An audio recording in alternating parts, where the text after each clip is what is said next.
আমি আপনাদের সবার কথা শুনেছি, সবার কথার মধ্যে কিন্তু একটাই মিল, সেটা হলো সাম্প্রদায়িক সম্প্রীতি রক্ষার জন্য সবাই অঙ্গীকারাবদ্ধ, সবাই ঐক্যবদ্ধ, এবং সেখানে সাম্প্রদায়িক বিদ্বেষ করানোর জন্য কোনো সুযোগ নেই।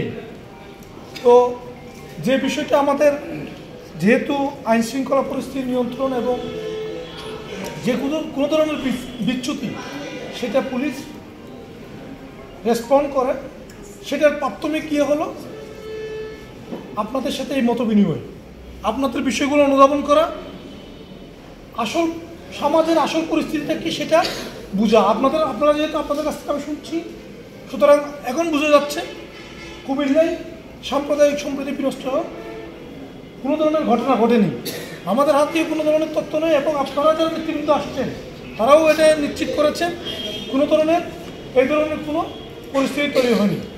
তো আমাদের আরও কিছু বার্তা আছে, যেমন ধরেন আমাদের ইসলাম ধর্মের যে আলেম উনি খুব ভালোভাবেই বলেছেন যে ইসলাম ধর্মে সাম্প্রদায়িক দাঙ্গা হাঙ্গামার কোনো সুযোগ নেই।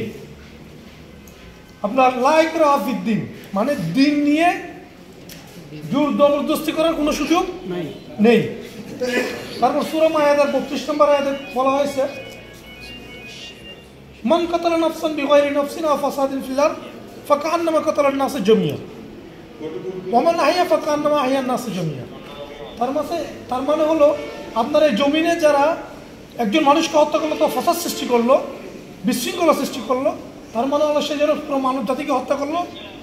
আবার কেউ যদি বিশৃঙ্খলা সৃষ্টি না করে শান্তি শৃঙ্খলা বজায় রাখে, মানুষকে বাঁচায়, তাহলে সমগ্র মানব জাতিকে যেন বাঁচালো।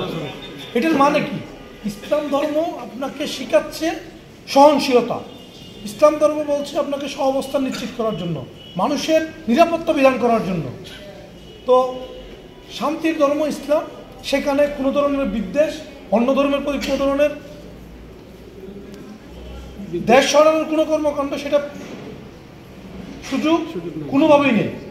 এই জন্য আবার দেখেন আমাদের সনাতন ধর্মাবলম্বী হিন্দু ভাইয়েরা, ওনাদের ওইখানেও কিন্তু সুস্পষ্টভাবে বর্ণনা আছে যে শান্তি নিশ্চিত করার জন্য ওনাদের দেব দেবীদের বিভিন্ন ধরনের উপলক্ষ আছে, সেটা কিন্তু শুধু সবসময় উপলক্ষ একটাই, মানবের শান্তি এবং শান্তি বিনষ্টের যারা কাজ করে তাদের দমন করা। তার মানে দুষ্টের দমন, শিষ্টের লালন, এই বিষয়টা বলা হচ্ছে। একইভাবে আমাদের বুদ্ধ ধর্মেও কিন্তু বলা আছে, পঞ্চশীল নীতি যেটা, সেখানে কিন্তু সুস্পষ্ট আছে। তার মধ্যে আবার স্পষ্টভাবে যে গুরুত্বপূর্ণ ভূমিকা, সেটা হলো মানব শুধু আত্মীয় স্বজন জ্ঞাতি গোষ্ঠী এটার কথা বলে শেষ করে নাই। সেখানে বলা হয়েছে কি সমগ্র প্রাণী মানে শুধু মানুষ না, সমস্ত প্রাণীকুলে অধিকার রক্ষা, শান্তি শৃঙ্খলা এবং তাদের প্রতি মমত্ববোধ, এটা প্রকাশ করাটাই বৌদ্ধ ধর্মের মূল নির্দেশ। সুতরাং ওইখানেও গুরুত্ব আরোপ করা হয়েছে সমস্ত ধর্মাবলম্বী যারা আছে সকল প্রাণী যেন সহাবস্থান নিশ্চিত করে শান্তি অর্জন করে।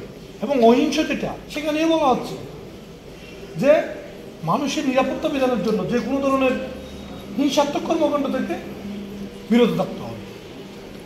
তার মানে আমাদের, এবং খ্রিস্টান ধর্মেও সেম, তার মানে আমাদের যত ধরনের ধর্ম আছে সবগুলো মানব কল্যাণের জন্য কাজ করছে, এবং সেখানে যে যে ধর্ম গ্রহণ করুক সেই ধর্মে কিন্তু একই কথা, মানুষ সহাবস্থান নিশ্চিত করা এবং মানুষ হিসেবে জীবনযাপনের জন্য শান্তি প্রতিষ্ঠায় কাজ করা। সুতরাং আমি বিশ্বাস করি আমাদের এখানে যারা আসছে সবাই নিজেদের প্রতি যথাযথ শ্রদ্ধা পোষণ করেন, মিউচুয়াল রেসপেক্ট যদি থাকে, আমি মনে করি কোনো ধরনের ধর্মীয় বিদ্বেষ ছড়ানোর কোনো সুযোগ নেই। এবং এতদিন যেহেতু এটা ছড়ায় নেই কেউ, সামনেও হবে না, এই প্রত্যাশা আমি ব্যক্ত করি। এবং যে কোনো ধরনের বিচ্যুতি আপনাদের চোখে যদি পরিলক্ষিত হয়, সাথে সাথে আমাকে জানাবেন। অনেক ধরনের গুজব ছড়ানোর চেষ্টা হতে পারে, সেক্ষেত্রে আমাদেরকে জানাবেন, আমরা সর্বোচ্চ চেষ্টা করব আপনাদের সাথে নিয়ে যে কোনো ধরনের পরিস্থিতি আমরা মোকাবেলা করব। সাম্প্রদায়িক সম্প্রীতি নিশ্চিত করার জন্য এবং সেটা আবহমান কাল ধরে যেটা চলে আসছে সেটা যেন বলবৎ থাকে, সেই জন্য আমরা আপনাদের সহযোগিতা চাই। এবং আপনারা যারা আছেন আপনাদের প্রত্যেকের যে জায়গায় যেহেতু ধর্মীয় নেতৃবৃন্দ আছেন, আপনাদের রুল আছে, আপনাদের প্রত্যেকটা সমাজে একটা গুরুত্বপূর্ণ ভূমিকা পালন করেন। সবাইকে আপনারা বলেন যে সাম্প্রদায়িক সম্প্রীতি বাংলাদেশের একটি ঐতিহ্য, এই ঐতিহ্য আমাদেরকে ধরে রাখতে হবে। কোনো ধরনের উস্কানিতে কোনোভাবে পা দেওয়া যাবে না, সেই বিষয়টা আমি আপনাদেরকে শরীর বান্ধব অনুরোধ জানাই। আর আপনাদের যে কোনো ধরনের তথ্য যদি থেকে থাকে সেটা পুলিশকে জানাবেন, পুলিশ আপনাদের পাশে আছে। এবং আপনাদের ধর্ম বর্ণ নির্বিশেষে সবাইকে আমি ধন্যবাদ জানাই, আমাদের সাংবাদিক ভাইদেরকে আমি ধন্যবাদ জানাই, আপনারা কষ্ট করে এখানে এসেছেন। এবং আমাদের যারা নেতৃবৃন্দ এখানে উপস্থিত হয়েছেন ওনাদের অনেক গুরুত্বপূর্ণ কাজ রেখে এখানে এসেছে এবং আমাদেরকে সময় দিয়েছেন।